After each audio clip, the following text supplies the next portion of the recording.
राम राम राम हरे हरे, हरे कृष्ण कृष्ण कृष्ण हरे हरे। हरे राम राम राम हरे हरे, हरे कृष्ण कृष्ण कृष्ण हरे हरे। हरे राम राम राम हरे हरे, हरे कृष्ण कृष्ण कृष्ण हरे हरे। हरे राम राम राम हरे हरे, हरे कृष्ण कृष्ण कृष्ण हरे हरे। पुंडलिक वरदे हरि विठ्ठल, श्री गुरु ज्ञानदेव तुकाराम, पंढरीनाथ भगवान की जय। माऊली ज्ञानेश्वर महाराज की जय। जगद्गुरु तुकाराम महाराज की जय। ब्रह्मनिष्ठ गुरुवर्य रंगनाथ महाराज की जय।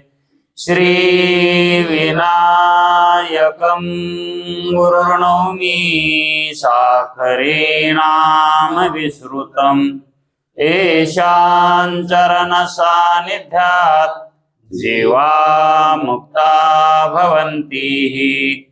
साखरे वंशविख्यातं ज्ञानदान परायणम्, विनायकं गुरुर्वन्दे भवबन्धविमुक्तये।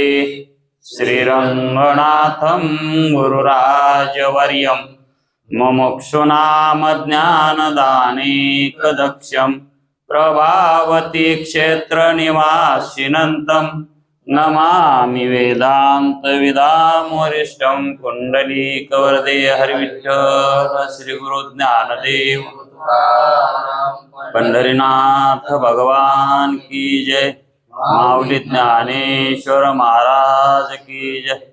जो आनंद सत्य प्रकाश, विभो आणि आधार नाम रूपास, बुद्धी न जाणे आणि जाणे ही त्यास, तो अपार शुद्ध परमात्मा मीच्याशे। माझे अपार स्वरूप समुद्रावरती, जणू तरंग ब्रह्मा विष्णू महेश गणपती, सूर्य चंद्र वरुण यम मिरविती, देवी कुबेर ही तैशची। जो सर्वज्ञ आणि दयाघन, मुनी हृदयी ज्याचे करीती ध्यान, त्याचे बुद्धी उपाधी करुण, नित्याभान मजची माझी होतसे। माझ्या अज्ञाने भाषे जगत, जसा दोरीवरी सर्प दिसत, परी दोही ठाई ना सर्प जगत, ते स्वतंत्राने स्वयं ब्रह्म मीच्याशी। पुण्य पुरुषी सदैव निष्काम, बोध प्राप्ती कारणे भजावा राम, तो मीची आहे आत्माप्त काम। तरी नमन कवना करावे म्या, जयांचे केलिया स्मरण, सकळ विद्येंचे होय अधिकरण। ते वंदू श्री चरण श्री गुरूंचे, ते नमस्कारोनी आता। चल विचार सागर तरंग चौथा, परिच्छेद तोच आहे 55। पुराण मतवादी मध्यस्थाचे खंडन। पुराण मतवादी पुराणाचं मत ज्याला मान्य आहे असा पुराण मतवादी, आणि मग त्याचं मत हे पूर्वमीमांसा आणि उत्तरमीमांसा हे जे दोन शास्त्र आहेत, त्यापैकी जे पुराणवादी आहेत त्या पुराणवाद्यांना यथार्थ अर्थ कळालेला नसतो, आणि यथार्थ अर्थ कळण्यासाठी श्रवणाच्या साधनातून यथार्थ अर्थ प्राप्त करून घ्यावा लागतो। श्रवण करावं लागतं, श्रवण केल्यावर मनन करावं लागतं, निधिध्यास करावा लागतो। ही साधनं आत्मज्ञानाच्या एकदम जवळची साधनं आहेत. ही साधनं घडल्याशिवाय आत्मज्ञान होतच नाही. मग पुराणवादी जे आहेत ते श्रवण करतात आणि मननही करतात आणि त्यांना निदिध्यासी असतो. आणि निवृत्तीशास्त्र ऐकणारे साधक मुमुक्षु तेही श्रवण करतात, मनन करतात, निदिध्यासन करतात, पण ही साधनं म्हणून करतात. आणि पूर्वमीमांसक जे आहेत ती साधन म्हणून करत नाही. साधनं होतात त्यांच्याकडून, पण ती साधनं म्हणून करत नाही. ते साध्य म्हणूनच करतात. ती साधनच साध्य म्हणून करतात. तिथं त्यांचा घोळ होतो. मग पुराणामध्ये जे काही बोध केलेला आहे दृष्टांतातून, तो बोध दृष्टांतातून सिद्धांताला लावण्यासाठी ज्ञानाची आवश्यकता असते. आणि मग त्यांनी वेदांत शास्त्र श्रवण केलेली नसतात, म्हणून त्यांना यथार्थ अर्थ लागत नाही. मग त्यांच्या ठिकाणी जे काही त्यांनी धरून बसलेलं असतंय साध्य, मग ते साध्य चुकीचं आहे का बरोबर आहे याचं सुद्धा ज्ञान नसतंय. तसंच या ठिकाणी ह्या पूर्वमीमांसकाचं झालेलं आहे की ते जो साध्य म्हणून धरलंय त्यानं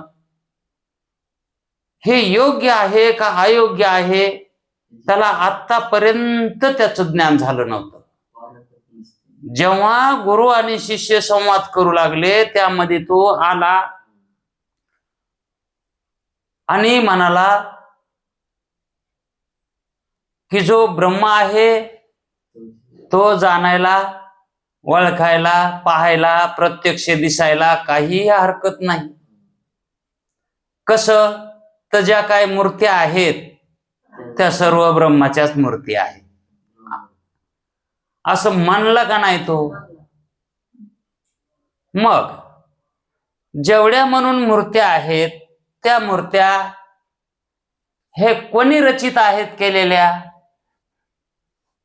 आपणाला आताच्या मूर्त्या ह्या मूर्तिकारानं बनवलेल्या वाटतात आणि त्या आपल्याला प्रत्यक्ष ज्ञानी आहे तसं आपल्या समोर तो घडीतो मूर्त्या. पण सुरुवातीची मूर्ती ही कुणी केली तयार? जी भगवंताची मूर्ती म्हणून आपण देवळामध्ये बसवतो ती मूर्ती सुरुवातीची ही कुणी तयार केली? याचं कारण ईश्वरच आहे. याचं कारण कोण आहे? तो आकार कुणी दिला त्याला? असाच भगवंत असतो म्हणून. पांडुरंगाची मूर्ती ही कुणी घडवली आहे हे आतापर्यंत कुणाला माहित आहे का? मग जी मूळ मूर्ती आहे सुरुवातीला भगवंताचा आकार देणारी मूर्ती, ती मूर्ती ईश्वरानंच त्याच्या संकल्पनेनं निर्माण केली आहे. कशासाठी? की जी काही मृत्यू लोकामध्ये अज्ञानी जीव आहेत हे वेदांत शास्त्र जाणू शकत नाही, कारण त्यांची अंतःकरण मलिन असतात, मलविक्षेप असतात आणि मलविक्षेप दोषानं ब्रह्मतत्व जाणता येत नाही हे ईश्वराला ज्ञात होतं. त्याला कसं काय ज्ञात? कारण तो सर्वज्ञ आहे आणि त्याची उपाधी माया आहे, म्हणून त्याला सगळं काही कळतं आणि एकाच काली कळतं. म्हणून त्यांनी मलविक्षेप निवारणार्थ मूर्तीची स्थापना केली आणि त्या मूर्तीच्या दर्शनासाठी सगुण मूर्ती दिसावी आणि त्यालाच त्यांनी भगवंत मानून पूजा अर्चना करावी. त्याच्या योगानं त्याच्या ठिकाणी सद्भावना उत्पन्न होईल. पाप करू नये, पुण्यच करावं अशी त्याची अंतःकरण वृत्ती होईल. मग पुण्य करता करता पापाची निवृत्ती होईल आणि त्याचा अंतःकरण शुद्ध होईल आणि वेदांत विषयाला तो पारंगत म्हणजे अधिकारी होईल. अशा हेतून ईश्वरानं मूर्तीची योजना केलेली आहे. इतकंच काय, त्याच ईश्वराने पूर्वमीमांसा शास्त्रकर्ते जेवढे म्हणून आहेत त्यांचे अवतार घेऊन त्यांनी पूर्वमीमांसा शास्त्र निर्माण केलंय. आता उत्तर मीमांसा शास्त्र तर उघडच आहे. आद्य शंकराचार्य भगवंताचेच अवतार मानतात आणि वेदव्यास मुनी तर त्यांना भगवान म्हणूनच नावच लावलेलं आहे त्यांना, भगवान व्यास. आणि शंकरांना सुद्धा आद्य शंकराचार्यांना सुद्धा शंकराचा अवतारच मानला जातो. यांनी निवृत्ती शास्त्र निर्माण केलं. मग निवृत्ती शास्त्र हे ब्रह्माचं ज्ञान करून देण्यासाठी आहे आणि प्रवृत्ती शास्त्र हे ब्रह्माचं ज्ञान करून देणारी जी विद्या आहे, शास्त्र आहेत ते कळावेत म्हणून आहे. अशी संगती योग्य रीतीनं लावून ठेवलेली आहे. पण पूर्ण अभ्यास न करता, पूर्ण माहिती न घेता, परमार्थाचं आकलन नसताना जीवाच्या ठिकाणी अहंकार असतो. त्या अहंकाराच्या बळावर तो जे मी म्हणतो ते सत्य आहे म्हणून तो त्या ठिकाणी तसा बोलून दाखवितो, करून दाखवितो आणि सांगूनही टाकतो. हे जे आता दोषानं हे जे त्याचं प्रतिपादन होतंय, सांगणं असतंय, हे दोषयुक्त असतंय. पण दोषवानाला दोष कळत नसतो. दोषवानाला दोषात राहून दोष कळत नाही. ज्या वेळेस दोष निवृत्त होईल त्यावेळेस कळतो की अरे आपल्या ठिकाणी दोष होता, त्यामुळं आपल्याला कळा नाही गेलं, आहे का नाही. म्हणून दोष निवृत्तीसाठी प्रवृत्ती शास्त्र हे निर्माण केलेले आहेत. तसेच ह्या ज्या मूर्त्या आहेत, देवांच्या मूर्त्या ज्या आहेत, त्या मूर्त्याही याच्यासाठी स्थापन ईश्वरानं केलेल्या आहेत. नंतरच आपल्याला काय घेणं आहे, पण ते मूळची मूर्ती ईश्वरानंच स्थापन केलेली आहे आणि तिथून त्या मूर्तीला पाहून दुसऱ्या मूर्त्या झाल्यात. मग ती मूर्ती ईश्वरानं का स्थापित केली आहे याचा संदर्भ लक्षात यावा म्हणून सांगितलं. मग या ठिकाणी या पूर्वमीमांसकाला मूर्तीच्या ठिकाणी जी ब्रह्माता त्याला वाटायली, तो पुढचा अभ्यास न करता, पुढचा अभ्यास त्याला माहित आहे का, निवृत्ती शास्त्र माहित आहे का, नाही. मग तो प्रवृत्ती शास्त्राचा अभ्यास त्यानं केला तरी पण त्याला यथार्थ अर्थ त्याचा सापडला का. कारण जे प्रवृत्ती शास्त्र आहेत का ते आकलन करणारे ते गुरु वाचूनच करतात. आता कोणतंही शास्त्र झालं तरी गुरु वाचून ज्ञान करून घ्यावं का त्याच्यातलं, कारण यथार्थ ज्ञान कुणाला असतं. आणि मग त्या ठिकाणी मनानच जर कारभार केला तर सुधारायचं तर लांबच राहतंय, जास्तच बिघडून बसतंय. म्हणून माऊली तर त्याच्यामुळेच म्हणलेत ना, मनानं परमार्थ करीत नसतात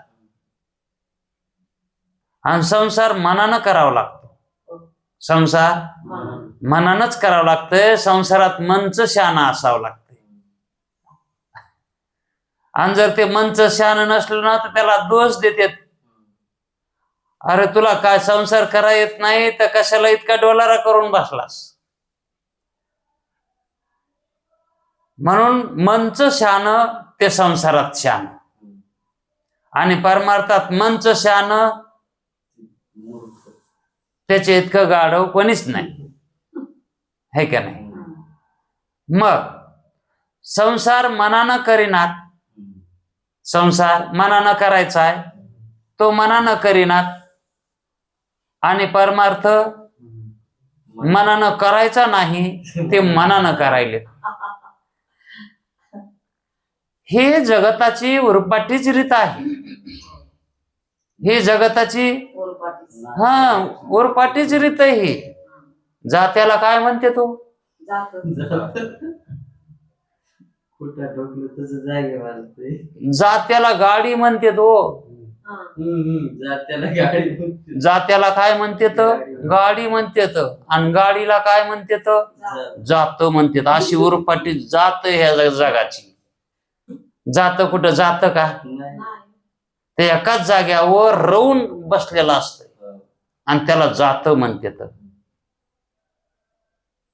आणि ह्या ज्या मोटरसायकली वाहनं आहेत हे पळत येतं जात येतं आणि त्याला गाडी म्हणते. आता जात्याला गाडी म्हणाव आणि गाडीला जातं. जात म्हणाव, हे सोयीस्कर आहे का नाही? मग आता संत असे शब्द वापरते, जे जात आहे त्याला, जे जात आहे त्याला गाडी म्हणते तर. आपण ज्याला जात म्हणतो का संत, त्याला गाडी म्हणते तर. आणि मग कुठं तसा शब्द आला तर कसं ज्ञान होईल त्याचं? मग गाडी ते जात्यालाच धरतं, ते जातय त्यालाच. म्हणून अर्थ लागत नाही. मग अशा अर्थ कळण्यासाठी श्रवण मनन करावं लागतं. म्हणून या ठिकाणी जो हा मध्यस्थी आहे, हा मध्यस्थी असाच आहे, त्याला यथार्थ ज्ञान नाही. आणि जो सर्वांना आलेला आहे विचारसागराच्या, येतील, येत असतात असे ग्रंथकारांनाच कळालेलं आहे की आता हा ग्रंथ श्रवण करतील आणि मग त्यांच्या ठिकाणीही असाच घोळ असणार आहे. ते त्यावेळेसच कळालं त्यांना. म्हणून त्यांनी या ठिकाणी हा संदर्भ सांगायचा सोडा नाही. म्हणून पूर्वमीमांसाची, पुराणवाद्याची जी काही या ठिकाणी शंका आहेत, त्या शंका या ठिकाणी त्यांनी घेतल्या आहेत. मग तो जसा मूर्तीच्या ठिकाणी त्या मूर्ती ब्रह्माच्याच आहेत, त्या मूर्तीचं ज्ञान प्रत्यक्ष आपल्या चाक्षुष इंद्रियानं होतं, म्हणून ब्रह्माचं प्रत्यक्ष ज्ञान हेच मानावं असं त्याचा अट्टास होता. पण शिष्यानं गुरुच्या अगोदरच त्याच्या मताचं खंडन केलं. असंच आणखी पुढं त्यालाच शिष्य समजून सांगायलाय. कारण शिष्यानं भरमसाठ त्याच्यावर आता मोटरीचं पाणी सोडल्यावानी बोलायला सुरुवात केली, तांब्यानं नाही. कारण मंदबुद्धी पुरुषाला एखाद्या भयंकर दुःखाच्या प्रसंगी ईश्वराच्या घरी न्याय नाही. मी आज पावेतो कोणाचा घातपात केला नाही, खोटे बोललो नाही, कोणतेही पातक केले नाही, अशा असता ईश्वर मला या भयंकर दुःखात लोटतो, ह्या ईश्वराला काय म्हणावं? असा मनुष्य संसारिक बोलतो. मी तर कोणाचं काही केलं नाही, आद्यात नाही, मध्यात नाही, मग माझ्या नशिबाला असे दुःखाचे भोग काय येतात? मग हे भोग देणारा ईश्वरच आहे. मग असा ईश्वराच्या घरी न्याय आहे का? असा ईश्वर असतो का? असा तो ईश्वराला दोष देतो. पण या अगोदरच आपण पाहिलं की हा ईश्वर पालन करता असतो. पालन या शब्दाचा अर्थ तो दुःखही देतो आणि सुखही देतो. त्याला उदाहरणही दिलं होतं आईचं. आई जशी एखाद्या मुलाला त्याला पोळवितीही आणि त्याच्या पोळावलेल्या जखमेवर मलमपट्टीही करते, है का नाही? आणि चांगला मुलगा असला तर त्याला माया बी लावते त्याच्यावर. असं ईश्वराचं कार्य आहे. आणि असा कार्याचा त्याचा संकल्प एकदाच झालेला आहे. सृष्टी निर्मितीच्या कालीच एकदाच झालेला आहे. पुन्हा पुन्हा संकल्प तो करत नाही. करीत नाही. एकदा सृष्टी उत्पत्ती कालीच ज्यावेळेस पूर्वी म्हणजे अगोदर सृष्टीचा प्रलय झाला, सृष्टीचा प्रलय झाला, सृष्टी नष्ट झाली होती, कोणीही जिवंत नव्हतं, जीव नव्हता. त्यावेळेस सर्व जीवांचे संस्कार हे कुठं गेले? मायाच्या ठिकाणी गेले, हे का नाही? म्हणून त्या मायेनं त्या संस्काराचं जतन करून ठेवलं आणि मायाच ही जतन करून ठेवीत असते. मायाला संस्कार जतन करून ठेवता येतात आणि मायाच ठेवीत असते. जर तुम्हाला 1,00,000 रुपये तुम्हाला जर कोणी दिले तर तुम्ही ते सुरक्षित ठिकाणी ठेवतात. कशामुळं? त्याच्या ठिकाणी माया असते, त्या पैशाच्या ठिकाणी. माया. मग कोण जतन करून ठेवायले? ते आपल्याला वाटतंय मीच करायलो, माया. पण आपण करत नाही. ते मायाचा त्या ठिकाणी प्रभाव असतो. आणि तेच समजा एखाद्या विरक्त साधूच्या हातात दिले तर तो कुठे ठेवील याचं काही भान नाही. आणि पुन्हा तरी त्याला विचारलं की तुम्हाला ते 1,00,000 रुपये दिले ते कुठे ठेवले? तो म्हणतो मला माहित नाही. ते कुत्ता जाने आणि चमडा जाने. म्हणजे विरक्ती पुरुषाचं असं कार्य आहे. मागे एक तुम्हाला दृष्टांत सांगितला होता. एक धोबी दररोज नदीवर तो सगळ्या गावाचे कपडे धुवायला घेऊन जात होता, पण तो विरक्त होता. धोबी होता पण विरक्त होता. अदृष्ट शिल्लक असल्यामुळं तो धोबीपणा चालू ठेव. करीत होता, पण इमानदारीनं. मग त्या रोज जाण्या येण्याच्या वाटावर एक सोन्याची अंगठी पडलेली होती. तो रोज बघायचा जाता येता, आणि मग ती दिसली की तो पायानं असा ठिस करायचा. कधी कधी त्याच्या त्या गाढवाच्या पायानं बी ती अंगठी इकडं तिकडं पळायची, पण ते रोज बघायचा तिला. मग एक दिवशी एक महात्मा नदीला आंघोळीला आला, आंघोळ केली आणि वापस जाऊ लागला. त्यावेळेस त्याला ती अंगठी दिसली. मग तो महात्मा तिथंच उभा राहिला. कुठं? अंगठी पैसे दिसली ना अंगठी. असा वाकू लागला की त्याला साठवण झाली, अरे आपण संन्यासी आहोत, आपण साधू आहोत, आपण कसं घ्यायचं सोन्याला?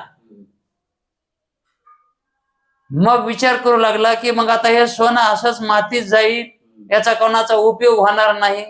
घेऊन आपण कोणाला तरी दान करावं, कोणाला तरी द्यावं, गरीबाला कोणाला. अशी मनात त्या ठिकाणी चलबिचल चालू झाली. पुन्हा वाकला. पुन्हा म्हणला जर कोणी जर आपल्याला वाकलेलं ते घेतलेलं बघितलं, आपल्याला दोष आपला उघड होईल. तितक्यामध्ये तो धोबी आला गाढव घेऊन. त्या गाढवावर भला मोठा कपड्याचा गठा. मग त्या अंगठीहून असं गाढव जायचंच की तो साधू म्हणला, अहो धोबी मामा थांबा थांबा. आम्हाला का बोल? म्हणला नाही थांबा. म्हणला इथं काय घ्या हे. ते धोबी पुढे आला. म्हणला काय? म्हणला सोन्याची अंगठी आहे, घे. आणि ही इकून तुझं घरदार धकव, धोबीपणा करायची तुला काही गरज नाही आता. तो म्हणला तुम्ही केव्हा बघितली? म्हणला आताच बघितली. म्हणलं मग घ्या ना तुम्ही. नाही म्हणला मी संन्यासी आहे, मला ते लागत नाही. मग लागत नाही तुम्ही इथं कवर पोसून आहेत? म्हणलं लय वेळ झालं, सगळा दिवस निघाला मी आंघोळ केलेली, तेव्हापासून मी इथंच उभा आहे. आता 10 वाजायलेत. मग इथं तुम्ही 4 घंटे थांबला त्याच्यापाशी, मग तिच्याबद्दल तुम्हाला काय आसक्ती? म्हणला आसक्ती नाही म्हणला, नाही तुम्ही घेतली असती ना. पण म्हणलं त्याच्यापाशी थांबलात का म्हणून मग तुम्ही? आसक्ती नाही तर? ते म्हणला अरे बाबा तुला द्यायलो मी, सापडून दिली, घे ना. तो म्हणला मी ही आजच नाही, तुम्ही तरी आज बघितली, मी रोज बघतो. मी रोज बघतो म्हणला, मी घेतली नाही. मग त्या संन्यासानं धोब्याचेच पाय धरले. म्हणला तूच खरा संन्यासी आहेस. माझी थोडी का होईना पण तिच्या ठिकाणी आसक्ती जळली होती, पण तू रोज तिला पाहत होतास तरी घेतली नाहीस म्हणल्यावर तू केवढा मोठा महात्मा आहेस. अशी आसक्ती निवृत्त करण्यासाठी, आसक्ती निवृत्त व्हावी यासाठी वेदांत शास्त्रच श्रवण करावं लागतात. म्हणून हा पुराणिक त्या ठिकाणी म्हणू लागला, जे म्हणला होता त्यावर शिष्य त्याचं समाधान करीत आहे.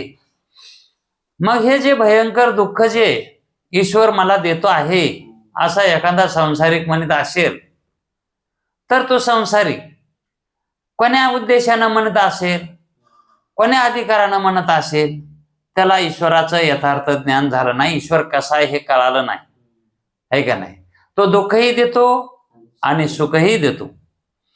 असा सुखदुःख तो जीवांना देऊन त्याचा सांभाळ करतो. परंतु पूर्वजन्मीच्या पातकाचे जरी आपल्यास ज्ञान नसले, आपल्याला सुखदुःख का होतात, हे पूर्वजन्मीच्या आपल्याकडून झालेले पातक. त्या पातकामुळं त्या पातकाचा या जन्मामध्ये भोग घडतो. एरवी तरी ह्या जन्माला खायला पूर्वीच पातक, पुण्य किंवा पाप, पुण्य किंवा दोन्हीही, पाप पुण्यच ह्या जन्मामध्ये खाण्यासाठी, कारण पाप पुण्य हेच ह्या जन्माला येण्याचे कारण आहे. पाप पुण्य करूनही जन्मा येतो प्राणी, कारण काय आहे, पापच कारण आहे. आणि या ठिकाणी जो भोग मिळतो आपणाला, सुखाचा असो की दुःखाचा असो, तो पूर्वकर्माचा असतो. मग आता कर्माचे प्रकार सांगायची काय आवश्यकता नाही, प्रारब्ध, क्रियामान आणि संचित, आहे का नाही. मग हा जो भोग होतो हा प्रारब्ध बलानं होतो आणि ते प्रारब्ध संचितातून ईश्वरानं आपल्याला काढून दिलेलं असतं आणि ते संचित आपल्या क्रियामान कर्मानं साचलेलं असतं. अशा प्रकारचा कर्माचा हा जीवाला ते दडपण, त्या कर्माचा बोजा हे जीवावर आहे. मग आपल्याला पूर्वजन्मीचं ज्ञान नसतं, म्हणून आपण असं म्हणतो की मला ईश्वर दुःख देत आहे. आणि एखाद्याला खूप सुखाचं चाललंय त्याचं, तर तो म्हणतो मला ईश्वर सुखात ठेवायला आहे, ते सगळं पुण्याच्या जोरावर चालायलंय. मग पण तो म्हणत नाही माझं पूर्वजन्मीचं पुण्य आहे, मला ह्या जन्मात ईश्वर मला माझं सगळं पुरवायलंय. मग दुःखावालाही आढळतो, म्हणतो त्याचं कसं चांगलं चाललंय, माझं मायाचं नशिबाला कसं दुःख आहे. असं मनुष्याला पूर्वज्ञान नसताना वाटत आहे, पण पूर्वज्ञान ईश्वराला असतंय की याला पूर्वजन्मामध्ये ना काय केलं होतं आणि मग याला ह्या जन्मामध्ये काय प्रारब्ध सोबत द्यावं हे त्याला ईश्वराला माहित असतंय, कारण तो सर्वज्ञ आहे. आणि जीवाचा जो जन्मदाता आहे तोच आहे. भले जीव त्याच्या कर्मानुसार जन्म घेतो, पण देणारा तोच आहे. जरी समजा आपल्या नावानं रायसन आलं, कोणाच्या नावानं आलंय, आपल्याच नावानं आलंय, पण आपणाला जाऊन घेता येते का. आपल्याला कोणतरी तिथं देणारा लागतो तेव्हा आपणाला घेता येते. तसं आपलेच कर्माचा भोग आपणालाच घ्यायचा असला तर ईश्वरच देत असतो, असा ईश्वर मानावा लागतो. तरी ते सर्वज्ञ ईश्वरास ज्ञात असते आणि तो सत्यसंकल्पी आहे. म्हणून लहान मुलाने चोरून खाल्ले असता त्याचे पालन करते. हे काल झालत का, उदाहरण दिलत. ज्याप्रमाणे ज्या मुलाच्या हातास डाग देऊन म्हणजे त्यास दुःख देऊन त्याचे पालनही करते.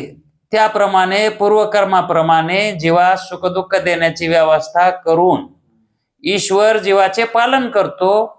त्यात उपासकाच्या उपासना बलाने ईश्वरास असा संकल्प उत्पन्न होतो की रामकृष्णादी नावाची श्याम सुंदर मूर्ती सर्वांस प्रतीतीत व्हावी. म्हणून अशा संकल्पाने विशेष नाम रूप रहित ईश्वराच्या ठिकाणी,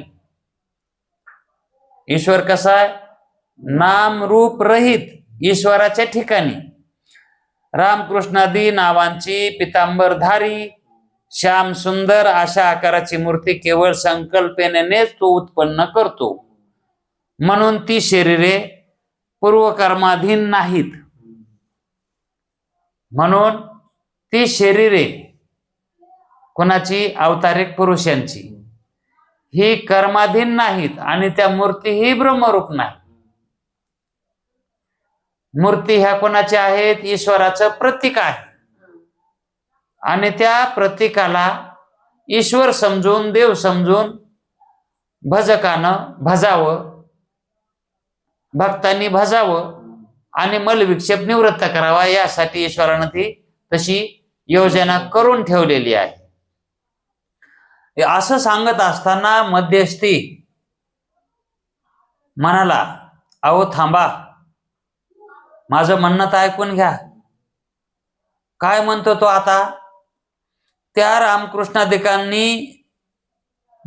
जी शरीर आहेत ते कर्माधीन नाहीत असे म्हणणे बरोबर नाही. रामकृष्णाची शरीरे हे कर्माच्या अधीन नाहीत, म्हणजे त्यांना कर्माचा भोग होत नाही, हे म्हणणे तुमचं बरोबर मला वाटत नाही. आता कर्माबद्दल विषय चालू केला त्याने. कारण त्यांच्या शरीरापासून, अवतारिक पुरुषांच्या शरीरापासून साधू पुरुषांना सुख झाले आणि असाधू पुरुषांना दुःख झाले. राक्षसांना, राक्षस असाधू आहेत बर का, इथं राक्षस शब्द त्यांनी काढला नाही. असाधू पुरुषाला दुःख दिले, त्यांना मारलं, आणि साधू पुरुषाला रक्षण करून त्यांना सुख दिलं. मग हे जे ते सुख दुःखे जे द्यायला लागलेले आहेत, हे शरीर वाचून द्यायलेत का? हे ते कर्म करायलेत ना त्या शरीरानं. मग ती शरीरे ब्रह्मरूप नाहीत हे तुम्ही कसं नाही म्हणता? आणि कर्माधीन नाहीत हे कसं म्हणता? ते कर्माच्या अधीन आहेतच की. म्हणून हे प्रसिद्ध आहे. आणि जो ज्याच्या सुखदुःखाला कारण असतो, जो ज्याच्या सुखदुःखाला कारण असतो, हेतू म्हणजे कारण, तो त्याच्या पुण्य पापाने रचित असतो. ते त्याला पुण्य पाप होत असतात. मग त्यांनी राक्षसांना मारलं, हे त्यांना पाप घडलंय, आणि साधूंना त्यांनी रक्षण केलंय, सुख दिलंय, त्याचं त्यांना पुण्य झालंय. मग त्या अवतारिक पुरुषांच्या ठिकाणी पाप पुण्य तुम्ही कसे नाही म्हणायला? आता हे पुराणामध्ये प्रसिद्ध आहे. राक्षसांना मारलं आणि साधूंचं रक्षण केलं, असा वेदांताचा सिद्धांत आहे. आणि हा सिद्धांतही आहे, वेदाचाही सिद्धांत आहे म्हणतो तो. ऐकला असेल कुठं? त्यावरून रामकृष्णादिकांच्या शरीरास त्यांचे स्वतःचे कर्म कारण, त्यांचे स्वतःचे जरी कर्म कारण नसले तरी साधू आणि असाधू पुरुषांचे कर्म त्याच्या शरीरास कारण आहेत. आता हात लयच लांब गेला. आता ईश्वराला जे कर्म घडतात त्याच्याकडून, त्या कर्मालाही कारण काय आहे? तर साधू पुरुष जो काय पुण्य करतात आणि मुक्त होतात, पुण्य करून मुक्त होतात. मग मुक्त झाल्यावर पुन्हा त्यांना जन्म होत नाही. मग त्यांनी केलेलं पुण्य हो. हे कोण खर्चित? आणि असाधू पुरुषांनी केलेलं पाप, असाधू पुरुषांनी राक्षसांनी केलेलं पाप, त्यांच्या हातून त्यांना मृत्यू येतो म्हणून तेही मुक्त होतात. मग त्यांनी केलेलं पाप हे कोणाकडे जातं? रामकृष्णदिकांनी जी काही राक्षसांना मारलं आणि जी काही त्यांनी पुण्यवान पुरुषांनाही मुक्त केलं ज्ञान देऊन, मग त्यांनी केलेलं पुण्य आणि राक्षसांना केलेलं पाप हे ईश्वराच्याच माथी बसतं, असं कुठंतरी वाचण्यातही गेलंय.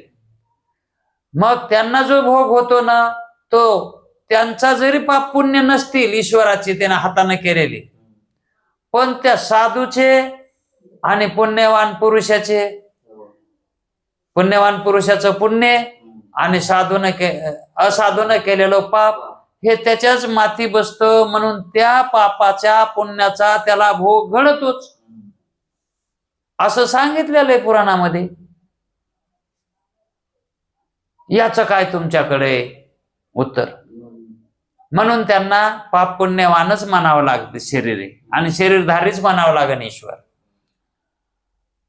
अशा असता अवतार शरीरे पुण्य पापाधीन नाहीत असे म्हणणे मला योग्य वाटत नाही. ते पाप पुण्याचे शरीर आहेत असं मला वाटतंय.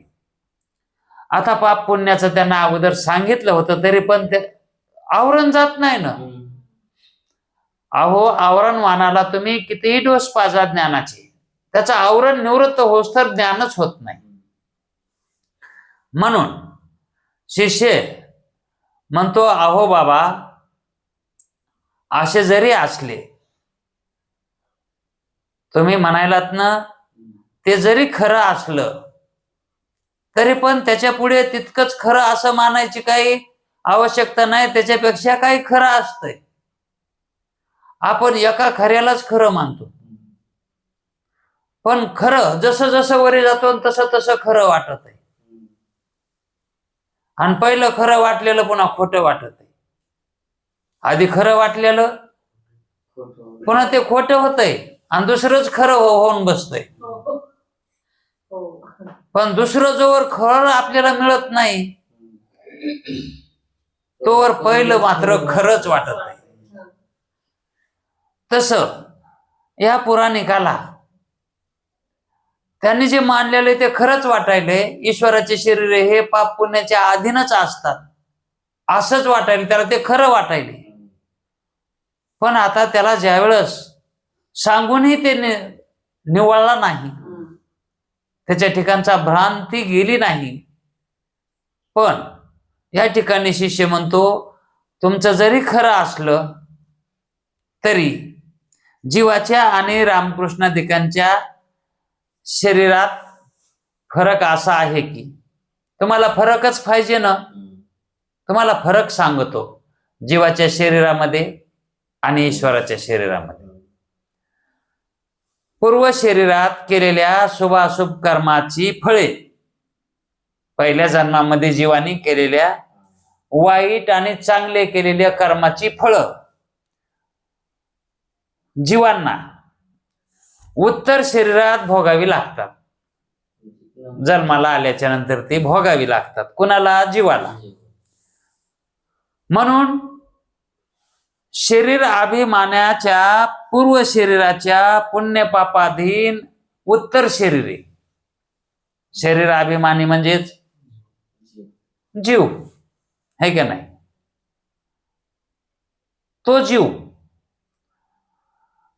पूर्व शरीराच्या पुण्यपापाधीन उत्तर शरीरे त्याला मिळतात. त्याप्रमाणे रामकृष्णांची शरीरे साधू आणि असाधू पुरुषांच्या पुण्यापापा अधीन, साधू आणि असाधू या पुरुषांच्या पुण्य पापाच्या अधीन कोण? ईश्वरांची शरीरे. हे जरी मान्य जरी असलं आम्हाला हा तुमचा मी मान्य करतो. हम्म. त्यांचंच पाप पुण्य ईश्वराला लागतं. हे जरी खरं असलं तरी त्यांना सुखदुःखास कारण आहेत. तरीही रामकृष्णादिकांना नटवेशधारीप्रमाणे आपल्या स्वतःच्या शरीराकडून सुखाचा अथवा दुःखाचा भोग घडत नाही. त्यांची जरी पाप पुण्य ईश्वराला लागत असली तरी त्यांच्याकडून त्या पाप पुण्याचा सुखदुःखाचा भोग रामकृष्णादिक अवतारिक पुरुषांना घडत नाही. आता हे कसं काय घडत नाही म्हणायले तर त्यांच्या ठिकाणी ज्ञान असतं आणि त्यांनी सर्व कर्म बाधित केलेली असतात, है की नाही. बाधित अनुवृत्तीने त्यांचा व्यवहार असतो, कारण त्यांना उपाधी मायेची असते आणि मायेमध्ये सर्वज्ञता ज्ञात असते. म्हणून अज्ञानामध्ये किंवा सुखदुःखामध्ये ईश्वर हा पडत नाही. अज्ञानाला गवसतच नाही ते. जसं वादीच्या खेळामध्ये वादी ही काडीमध्ये सापडतच नाही. अमृतानुभव मध्ये दृष्टांत दिलाय गुरुजींनी. तसा ईश्वर हे अज्ञानाला सुखदुःखाला बळी पडतच नाही. का म्हणून तर तो सर्वज्ञ असतो आणि त्यांना सर्व प्रकारच्या ज्ञान अज्ञान माया अविद्या कल्पना याचं ज्ञान आहे. मग तोच सर्व करता आहे तर करता करणारा तो कसा त्याच्यात अडकल. आता जर समजा एखाद्यानं फासे लावले तर त्या फाश्यामध्ये फासा लावणारा कसा पडेल, कसा अडकेल. त्याच्यामध्ये काही पशु पक्षी पडतील, त्याच्यात फासे लावणार थोडाच पडणार आहे. तसं हे ईश्वरानं जगत निर्माण केले म्हणजे हा आपल्याला फासा आहे, त्याला थोडाच आहे. तो फासे पारधी आहे, तो कोण आहे. आणि आपण उंदर म्हणा कोंग्या म्हणा पशु पक्ष्यामध्ये मोडतो. दुःखाचा त्यांना भोग होत नाही. म्हणून रामकृष्णांची शरीरे आपल्या स्वतःच्या पुण्य पापाधीन नाही, ते त्यांच्या स्वतःच्या पापाच्या अधीन नाहीत. जरी आपणाला दिसत असले त्यांचे दुसऱ्याचे पाप त्यांना, तरी पण त्या पापात ते अडकत नाही. हे म्हणणे योग्य आहे. याच्यामध्ये काही वाद नाही बर का. हे तुम्ही समजून घ्या. कोण शिष्य म्हणायला. तशीच रामकृष्णादिकांची शरीरे ही पंचमहाभूतांचा परिणाम नसून, आता पंचमहाभूतापासून जीवांची देहाची निर्मिती आहे, तशी ईश्वराची पंचमहाभूतापासून म्हणजेच पंचमहाभूताचा काही परिणाम नाही तो. आता जीवाचं शरीर म्हणजे पंचमहाभूताचा परिणाम आहे. जीवाची शरीरे पंचमहाभूताचा परिणाम म्हणजे ही शरीरे. पण तशी ईश्वराची शरीरे ही पंचमहाभूताची नाही. चैतन्य आश्रित मायाचा साक्षात परिणाम आहे. कोण्या मायाचा? चैतन्याचे आश्रित असणाऱ्या मायाचा तो साक्षात परिणाम आहे. असा जसा नाटकात एखादा दरिद्री मनुष्य राजाचं पात्र करतो. राजाचं तो भिकारी आहे, पण नाटकामध्ये तो राजा झाला. एका क्षणात राजा झाल्यासारखा दिसतो, पण खरोखर तो राजा असतो का? नाही. त्याप्रमाणे अचिंत्य मायेने उत्पन्न होणारी रामकृष्णांची शरीरे भूत कार्यासारखी जरी दिसत असली तरी ते भूत कार्य नसतात. वाटतंय तसं आपणाला, कारण आपल्याच हातापायासारखे त्याचे हातपाय दिसतात. आपल्या संसारासारखा त्याचा संसार दिसतो. त्याला बी सासरा असतो, त्याला सासू असते, मायबाप असते, तर बायको असते. आता रामायणामध्ये रामाला कोण नाही, आणि कृष्णाला बी त्याला तर किती मोठी येतं सासरे सासा. आता हे इतकं जे दिसतंय जीवाला ते वाटतंय काय ना हे आपल्यासारखंच आहे, पण ते आपल्यासारखं नसतंय. ते सर्व मायेच्या बळानं त्या ठिकाणी तो निर्माण करीत असतो आणि तो त्याचा खेळ हे उघडा पडू देत नाही, कोणाला कळू देत नाही. जसं जत्रामध्ये भावल्या नाचविणारा एक मनुष्य असतो, भावल्या नाचवितो अशा, आणि त्या भावल्याला लावलेली एक दोरी असते, न दिसणाऱ्या दोऱ्या असतात, त्या बारीक केसासारख्या असतात, आणि त्या दोऱ्या त्यानं बोटाला फिट केलेल्या असतात, आणि ते बोट असे चाळले की तिकडे ते त्याचे नाचतात त्या भावल्या.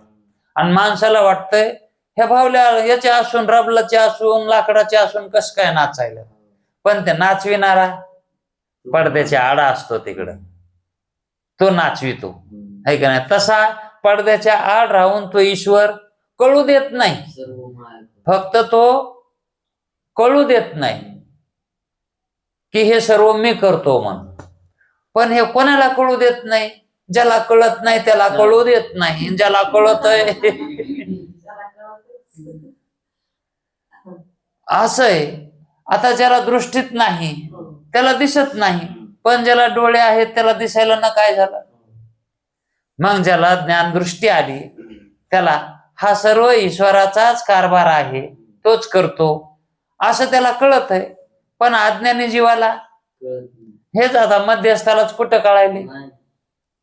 म्हणून भूत कार्यासारखी त्यांची शरीरे दिसतात ईश्वरांची, पण ती भूतकार्य नसतात. आणि जर ती पंचीकृत भूतकार्य असती, जर समजा असतीच, मानला आपण तुमच्या मतासारखा जर असती, तर कृष्णाला त्याच्या आईनं दोरीनं बांधण्याचा, उकळाला बांधण्याचा प्रयत्न केला होता. त्यावेळेस कृष्ण बांधल्या गेला का दोरीनं? मग असं काय त्या ठिकाणी घडलं की त्या दोरीनं तो बांधल्या गेला नाही? कारण ते शरीर दोरीनं बांधल्या जात नाही, कारण ते मायावी आहे. एकदा एका मनुष्यानं विठ्ठलाला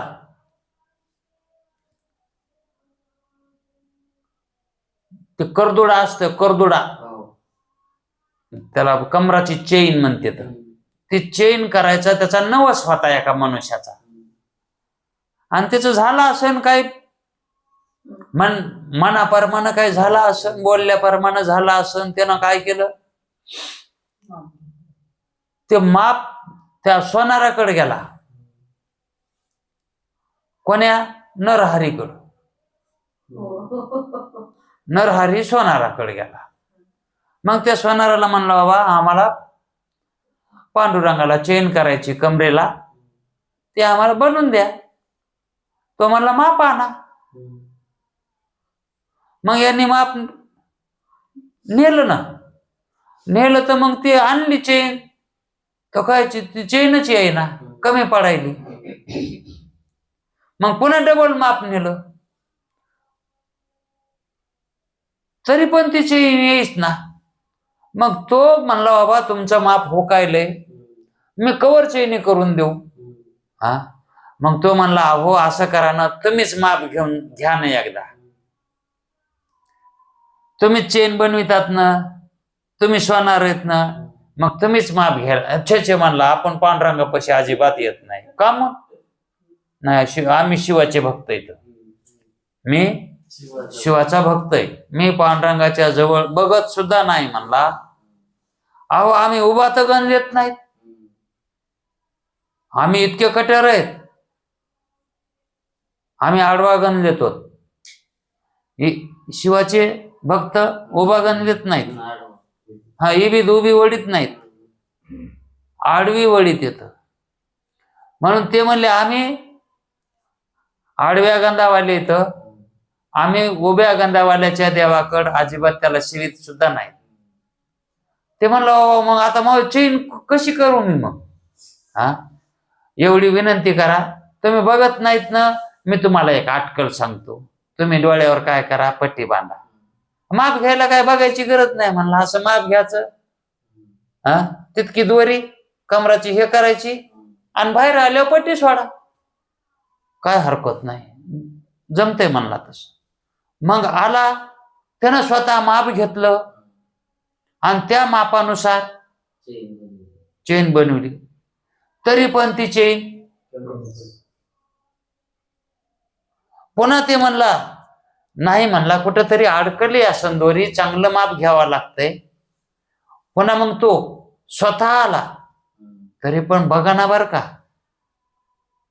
तरी पण पट्टी बांधूनच त्यानं माप घ्यायला सुरुवात केली.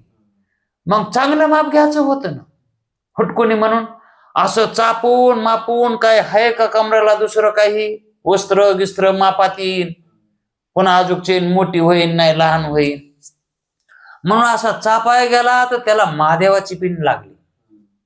ती पांडुरंगाची पिंड लागत ना, महादेवाचीच पिंड लागायली हाताला.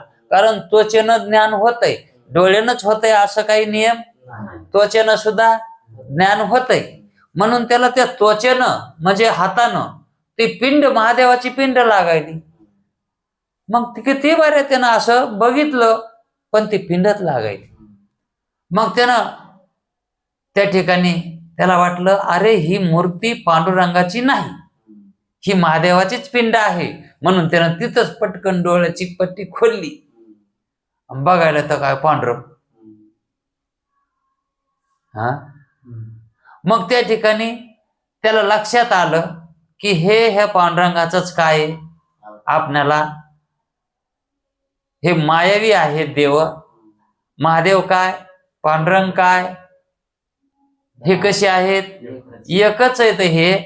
त्यावेळेस त्याला त्या ठिकाणी अपरोक्ष ज्ञान झालं. म्हणजेच हे कशामुळं झालं है का नाही, म्हणजे त्याचं माप हे कमी जास्त का होतंय, तसं कृष्णाला दोरीनं का बांधता आलं नाही, तर ते मायावी आहेत. मायाव्याला शरीर लहान मोठं करता येतंय, मायावी त्यालाच मायावी म्हणतात. क्षणात लहान होता येतंय, क्षणात मोठं होता येतंय. या मायावी ग्रंथामध्ये मायावी दृष्टांत खूप येतं. ज्यावेळेस हनुमंताला लंकात जायचं होतं का, त्यावेळेस हनुमंत आहे त्या शरीरानं मधात गेलेच नाही,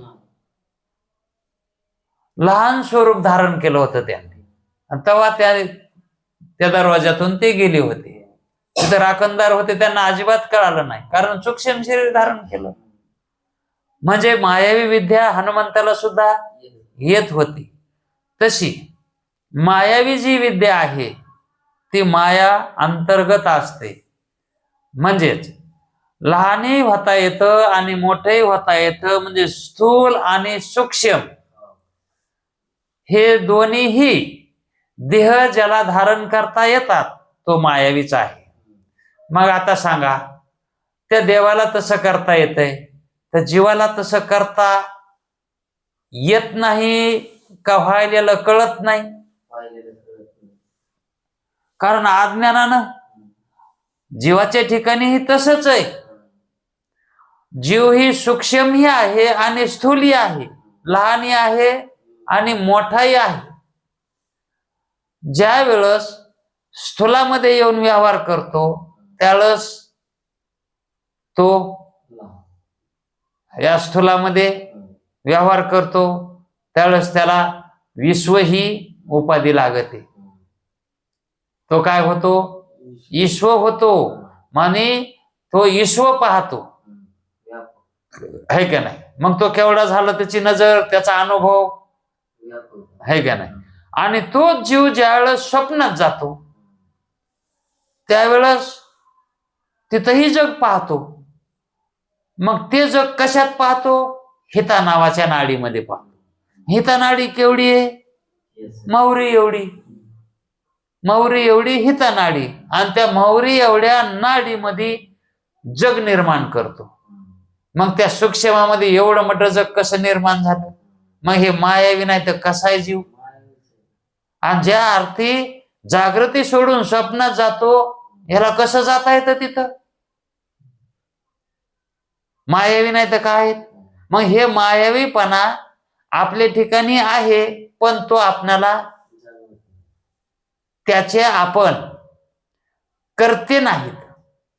भोग आहे त्याचा, पण त्याचा हे हिशोब ईश्वराकडे. याला स्वप्न कोणतं दाखवायचं, याला जागृतीमध्ये कोणचे भोग द्यायचे. मग हे जीवन लक्षात घ्यावं की आपण सूक्ष्मामध्ये चाललो, स्थूलामध्ये यायलो, मग आपण बी मायावीच असतो ना. मग आता आपल्याला जे प्राप्त शरीर आहे ते कशाचं आहे? कारण ह्या शरीरात आपण कधी आपल्याला दिसायले, कधी दिसाना झालंय. झोपी गेल्यावर कुठे आपल्याला हे शरीर आहे? झोपीत कुठे शरीर आहे आपल्याला हे? आणि स्वप्नात बी नाही. फक्त जागृतीत आलो तरच आपण हे शरीर धरायलो. आणि स्वप्नामध्ये, प्रत्येक स्वप्नामध्ये तेच शरीर आहे का? नवं शरीर आहे. हे सुद्धा नवच आहे, पण तशी प्रतिभिज्ञा व्हाली म्हणून आपल्याला वाटले कालच आहे काय की हे शरीर. पण कालचं कालच गेलं, ते शरीर कालच गेलं.